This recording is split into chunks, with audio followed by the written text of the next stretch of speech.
सभी को नमस्कार। इस वीडियो के माध्यम से हम कक्षा 1 की 25 सप्ताह की कार्ययोजना के अंतर्गत हिंदी और गणित की 12वें सप्ताह के दूसरे दिन की शिक्षण योजना के बारे में जानेंगे। प्रथम कालांश में मौखिक भाषा विकास पर कार्य होगा। चित्र के बारे में अपनी भाषा में बात करना।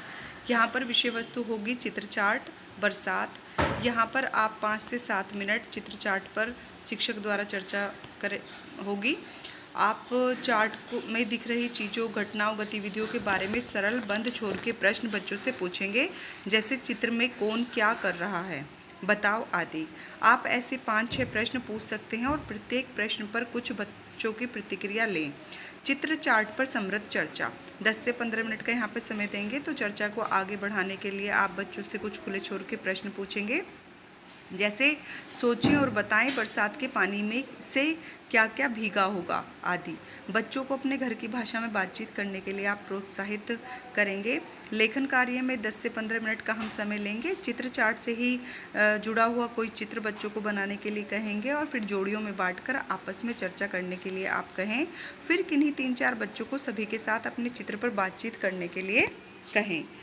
दूसरे कालांश में हम डिकोडिंग पर कार्य करेंगे। तो आज हम चयनित वर्ण त वर्ण की पहचान करेंगे। यहाँ पर कार्य पुस्तिका के पाठ 9 पर कार्य करेंगे। सबसे पहले हम वर्ण अक्षर की पहचान जब बच्चों को कराएंगे तो 3 से 5 मिनट का इसमें हम समय लेंगे और अब तक सिखाए गए जो भी तरीके थे उसी के आधार पर वर्ण अक्षर की पहचान का अभ्यास हम बच्चों को उदाहरण देते हुए करवाएंगे। यहाँ पर जो हमारी संदर्शिका में ग्रिड बनी हुई है पेज नंबर 134 पर, उसका हम उपयोग कर सकते हैं, या फिर आप अपने आप ही बच्चों को समझाने के लिए ग्रिड का निर्माण कर सकते हैं। ब्लेंडिंग में 3 से 5 मिनट का समय लेंगे। आप बच्चों को सिखाए गए तरीक़ों से ब्लेंडिंग का अभ्यास करवाएंगे। शब्द पठन, अब तक सिखाए गए वर्णों और अक्षरों से मिलकर बनने वाले शब्द आप बोर्ड पर लिखकर पढ़ने का अभ्यास बच्चों को करवाएंगे और पहले आप उनका उच्चारण करेंगे और बाद में बच्चों को स्वतंत्र रूप से पढ़ने के लिए कहेंगे। यहाँ आप ध्यान देंगे कि बच्चे अक्षरों को मिलाकर नहीं बल्कि एक शब्द या एक इकाई के रूप में उनको पढ़ेंगे, जैसे कि तन, तोता, इस तरह से। उसके बाद हम पेज कार्यपुस्तिका के पाठ 9 पर कार्य कराएंगे। इसमें जो हमारी चारों गतिविधियां हैं 5 से 7 मिनट का 1 और 2 गतिविधि में समय लिया गया है, 3 गतिविधि में 5 से 7 मिनट का और फिर गतिविधि 4 में भी 5 से 7 मिनट का समय लिया गया है। बिग बुक से पठन, यहाँ पर तीसरे कालांश में हम बिग बुक से पठन कराएंगे। तो हमारी इस सप्ताह की जो कहानी है बिग बुक की वो है माँ और बच्चे। तो 10 से 15 मिनट हम बिग बुक से पठन करने पर लेंगे। आप कल की चर्चा को दोहराते हुए कुछ प्रश्न पूछेंगे और कहानी का 2 बार आदर्श वाचन करेंगे। एक बार पुनः कहानी पढ़ें। इस बार बच्चों को अपने साथ साथ साझा पठन यानी कि कहानी पढ़ने को कहें। साझा पठन के चरण आप संदर्शिका के पेज 122 पर देख सकते हैं।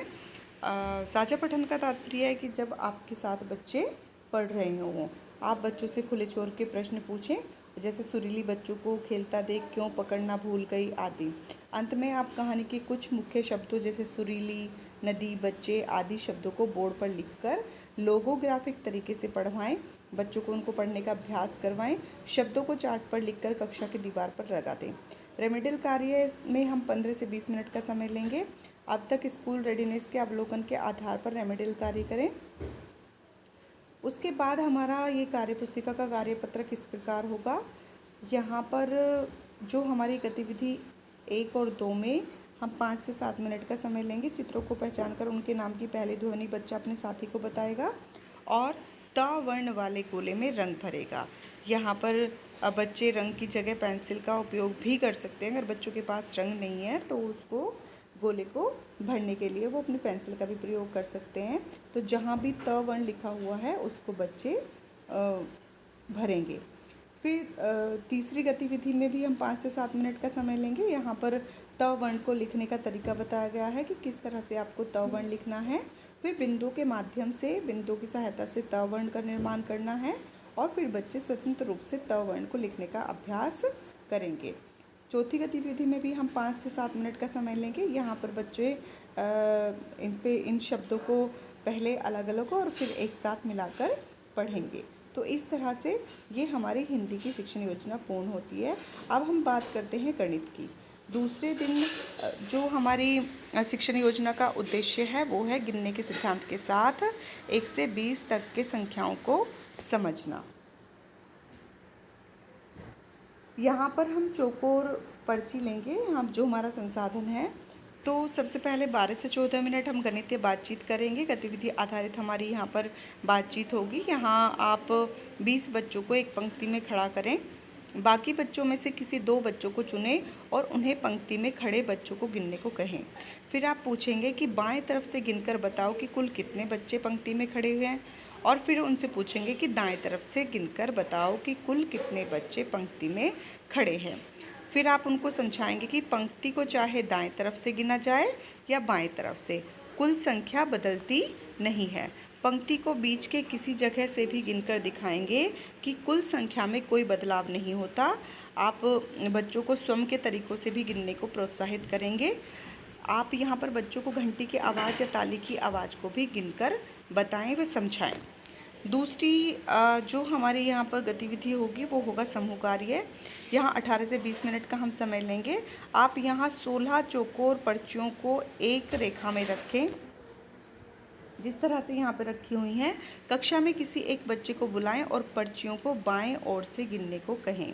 फिर आप पूछें कि सीधी रेखा में कुल कितने चिट हैं या कितनी पर्चियाँ हैं। अब बच्चे को इन पर्चियों को दाएं ओर से गिनने को कहें। पूछें सीधी रेखा में कुल कितनी चिट हैं। शिक्षक अब इन पर्चियों को थोड़ा अव्यवस्थित कर रखें और बच्चों को पर्चियों को बिना छुए गिनती करने को कहे। पहले आपने एक लाइन में रखी थी, अब उनको थोड़ा आगे पीछे भी आप करेंगे और बच्चों से कहेंगे कि अब इनको आप गिनकर बताएं। यहाँ पर आपके लिए निर्देश होंगे कि बच्चों को गिने जा चुके पर्चियों को अलग रखने की सलाह दें, और फिर आप बच्चों को समझाएंगे कि समूह में दी गई वस्तुओं को कहीं से भी गिना जा सकता है, पर समूह की कुल संख्या नहीं बदलती। आप जो भी एक समूह में वस्तुएं हैं आप उनको चाहे कहीं से भी गिनिए, वो उनकी संख्या समान रहती है। कुछ और बच्चों के साथ आप प्रक्रिया को दोहराएंगे। शिक्षक बच्चों को 2-2 के समूह में बांटकर उन्हें आवाज़ या ध्वनि को गिनने को कहे।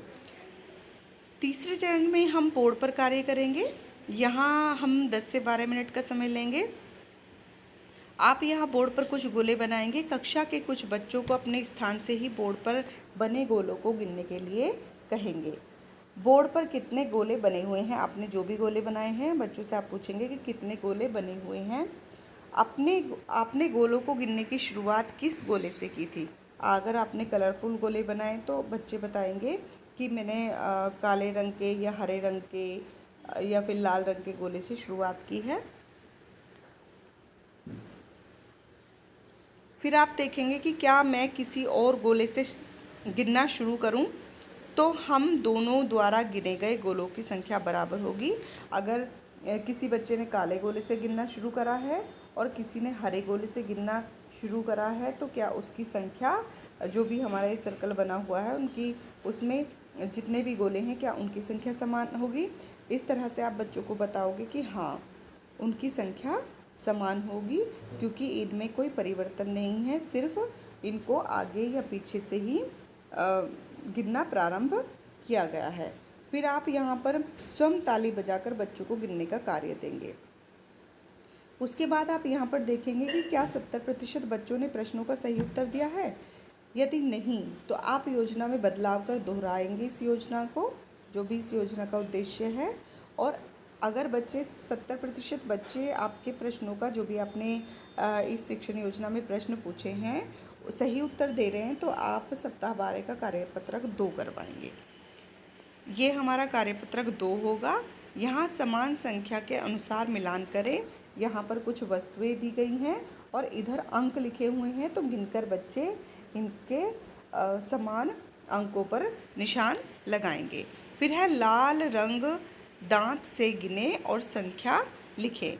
तो एक का दाएं तरफ से है और एक का बाएं तरफ से है, तो यहाँ पर समान संख्या है और बच्चों को एक ने बाएं तरफ से गिनने के लिए कहा है और एक में दाएं तरफ से। तो फिर यहाँ पर उनकी संख्या बच्चे लिखेंगे। फिर संख्या के अनुसार चित्र बनाएं। तो यहाँ पर 14 गेंद लिखी हुई हैं, तो बच्चे यहाँ पर इनकी 14 गेंद बनाएंगे। और फिर यहाँ पर 12 गेंद लिखी हुई हैं, तो यहाँ पर 12 गेंद बनाएंगे। फिर नेक्स्ट क्वेश्चन है कि गिनकर लिखें। यहाँ पर स्टार वाले निशान से गिनना शुरू करेंगे। तो यहाँ पे शुरू में स्टार बना हुआ है और यहाँ पर अंत में स्टार बना हुआ है। तो बच्चे देखेंगे क्या दोनों तरफ से इन पत्तियों की संख्या समान है अथवा नहीं। तो यहाँ पर जो भी संख्या आएगी वो बच्चे लिखेंगे। अब हमारा गणित खेल की बारी आती है। तो कार्यपत्रक कराने के बाद तीसरे कालांश में हम इसी उद्देश्य से संबंधित गतिविधि कराएंगे।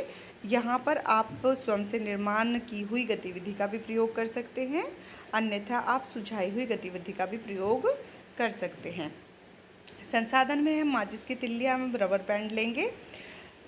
आप माचिस की तिल्ली या झाड़ू की सीकों का बच्चों से परिचय कराएं। कक्षा के बच्चों को 4-4 के समूह में बांटकर बिठाएं और प्रत्येक समूह में पर्याप्त माचिस की तिल्लियाँ या झाड़ू की सीकें देंगे। सभी समूहों के लिए शिक्षक 1 से 20 के मध्य की संख्या बोले और बोली गई संख्या के बराबर तिल्ली या सीख अलग कराएं। मान लिया आपने 16 बोला, तो बच्चे 16 तिल्ली या उनके पास सीख जो भी है उनकी संख्या अलग करेंगे। अब बारी बारी से प्रत्येक समूह से तिल्ली सीख दिखाने को कहें, यानी कि उनके पास जो भी है तिल्ली है या सीख है तो वो दिखाने के लिए कहेंगे। बच्चों से पूछें कि आपने कैसे जाना कि इतनी सीखों को ही उपयुक्त संख्या कहते हैं। फिर बच्चे इस पर प्रतिक्रिया देंगे। आप यहाँ पर देखेंगे कि सभी बच्चों की सहभागिता हो। बच्चों को उनके द्वारा किए गए कार्य को अपने शब्दों में बताने के लिए पर्याप्त समय देंगे। यहाँ पर आप बच्चों को अभिव्यक्ति करने में मदद करें। और फिर बच्चों के लिए कुछ प्रश्न होंगे। क्या आप झाड़ू की सीखों से 1 से 20 तक की संख्याओं के अलग अलग बंडल दिखा सकते हो? आपने कोई भी संख्या बच्चों से कहेंगे कि जैसे 12 हुई, 15, 16, 8, इस तरह से वो उनके बंडल बना बना के दिखा सकते हैं। तो ये हमारी 12वें सप्ताह के दूसरे दिन की हिंदी और गणित की शिक्षण योजना पूर्ण होती है। और आप ये विशेष तौर पर ध्यान दें कि सभी बच्चे जो भी आप कार्य करा रहे हो उसमें प्रतिभाग अवश्य करें। और आप ये सुनिश्चित करते जाएं कि सभी बच्चे प्रतिभाग करने के साथ साथ जो भी आप सिखाना चाह रहे हो उस चीज़ को सीख पा रहे हैं या नहीं। धन्यवाद।